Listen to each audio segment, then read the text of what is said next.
Hey everybody, Jason Burmis here. We got a really interesting one because I've long talked about the VIP rings that have been exposed in Europe over the years. Now, there was a conviction of an individual named Carl Beach as a fantasist.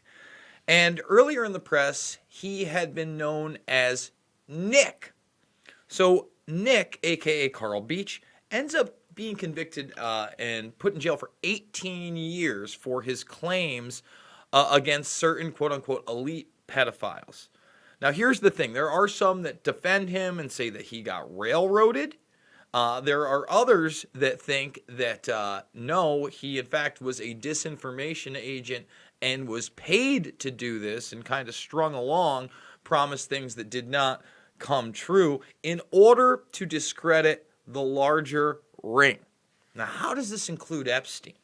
Well, here's where it gets kind of interesting. We're going to explore a few different angles here, but then we're really going to go over this Village article out of Ireland because I think it does a very good job, at least, of putting a credible idea to what is going on here. So, the same person that investigated, quote unquote, Nick's claims for 2 years, it was like a $2+ million investigation. And they were saying that they had found it credible. In fact, because of this, there was another investigation into this man, Steve Roadhouse, and 4 other individuals for misconduct. Okay? And they were all exonerated. So this thing has many, many layers. But Roadhouse, the guy you're looking at right here, who is the Director General of the National Crime Agency, and he was the former Deputy Assistant Commissioner at the Metropolitan Police, the ones that were looking into this VIP ring. He's the one that shut down the investigation into Epstein, Prince Andrew, and others in 2015. Okay? So here are the layers of this. Like I said, he and 4 others, they don't want to comment on this, but they get exonerated.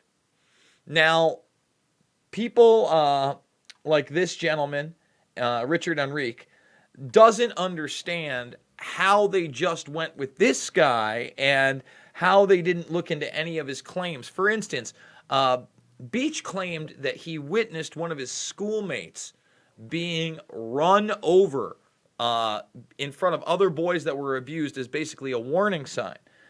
And the Village here contacted the person that Beach had said died in this incident, and they were like, no, I'm alive.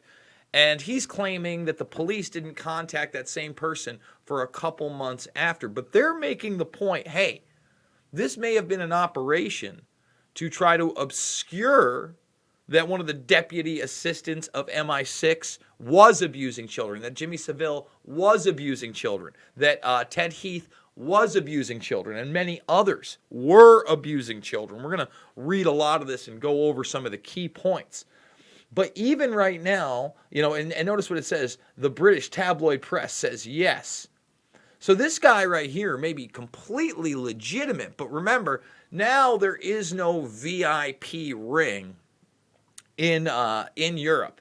And isn't it convenient that the same guy who closes it in 2015, right? And who knows what really happened there? But he's the same guy that's looking into this other VIP ring that includes Savile, but a lot of other people that many claim are innocent, such as Lord Bramall. Now, right now, there's kind of renewed interest in this because of a thing called Concora, and especially this, that FBI released documentation that Lord Mountbatten, okay, this is the uncle of Charles, and this is somebody that mentored him. He was like the NATO Allied Commander-Chief, just getting promoted, was blown up 40 years ago by the IRA, his grandson, his wife, soldiers. Oh, yeah, and his houseboat teenage boy, reported to be 14 or 15-year-old when this happened, also there. So the FBI, in their documents, lusted after young boys. It was well known. Everybody knew he was a homosexual.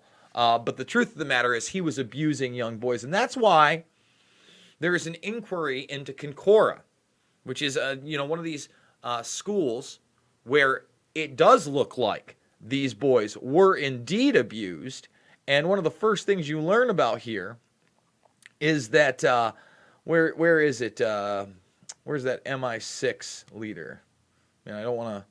This is an extensive article. Probably take you about 25 minutes to read it. Okay, but there was an abuse ring, and Richard Kerr and his brother Alan were two of the people that were absolutely abused, and that's why they're looking at this now. And by the way, if you go all the way down this, they show you, and we're going to go over the Ted Heath allegations, the prime minister, the guy who helped bring in the European Union, by the way, over in Britain. But here you go. Northern Ireland Pedo Gallery. Eric Witchell, William McGrath, Joe Maines, Raymond Semple, Dr. Morris Foster, Paris Billy Mullen, John McKeague, Alan Campbell, Joss Caldwell, Peter Montgomery, Sir Knox Cunningham MP, and Enoch Powell MP. Take a look. Take a look. These are some credible monsters.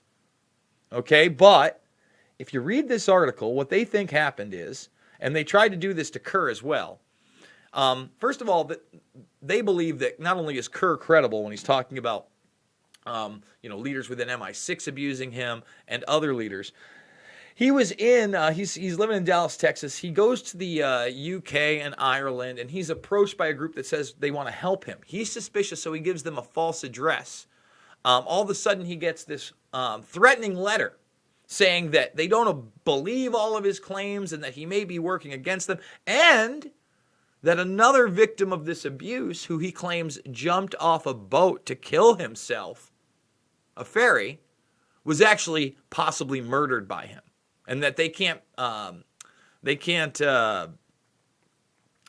ensure his safety if he returns. I believe it goes like that. Okay. Now this guy, from the very beginning, said that he was a fake. And the person we're talking about that killed themselves was Stephen Warling. Okay? And that's where, this is the letter right here. You can read the letter.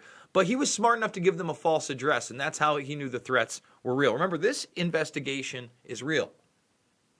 Now, the other thing is you had MPs like, I believe it's Tom Watson. And yes, it's Tom Watson. And Tom Watson exposed a lot of this abuse, but he jumped on the Carl Beach story because police were saying that he was credible, okay? And now he's come under criticism. You see how they poison the well with false allegations, with bringing people in that are not involved, things that can easily be disproven? And then they get those headlines in the press, okay?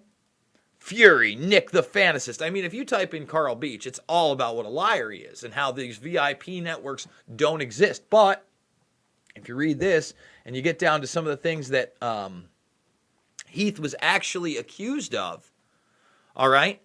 First of all, the investigation spanned from, I think, the 50s through the 90s, right? Where is it right here? Yes, 56 to 92. He was prime minister from 70 to 74. 1 incident of rape of a male, 16. 3 incidents of indecent assault of a male under 16. 4 incident assaults of a male under 14. 2 incidents assaults of a male over 16. Now, do you think a guy like this stops? Do you think that everybody reports these crimes? Of course not. Of course not. Heath, looked like a verifiable monster. And, I'm just going to say this, guys. There's a lot to this story. I think that they poisoned the well on purpose. They believe that MI5 and MI6 funded Beach. You see, he was living in Switzerland. Or, I'm sorry, not Switzerland, Sweden. I believe all of a sudden he had a house. They didn't know where his money was coming from. He checked into a hotel under an assumed name with a credit card. How would he have gotten a false identity? And there was a lot of evidence that Beach himself was an abuser. They found CP on his laptop. And 2 years prior, a high-level official had said, we're not going to look at that laptop. And it seemed to be on purpose. So it looks like Beach was promised things. He may have been a child abuser. He certainly put himself around children. And then over 300 images of CP are found on that laptop. Not sure where he was getting his money at the end. And then set up and burned. Very, very possible. So once again, you got to look at this. The same guy that was looking into Beach, that is now, being ridiculed, is also the same guy that closed the Epstein investigation in Scotland Yard in 2015. We need to go over that. Red Pilled Bunny, thank you so much for the super chat. Jason, look into Brian Harvey from East 17. I don't know what that is, but I'll take a look. That's going to wrap it for this video, guys. I am a documentary filmmaker. If you'd like to see my documentary films, Loose Change, Final Cut, Fabled Enemies, Invisible Empire, Shade the Motion Picture, all free right here in the playlist section. Make sure to thumbs this video up. If you're new to the channel, please subscribe. We're on the way to 35K, then 40K, 50K, and 100K, making that Burmist Brigade even stronger, because it's not about left or right. It's always about right or wrong. We're doing 3 to 7 a day on subjects that matter. See that? You can just come right to my channel. It's right under there. Boom. All there for you.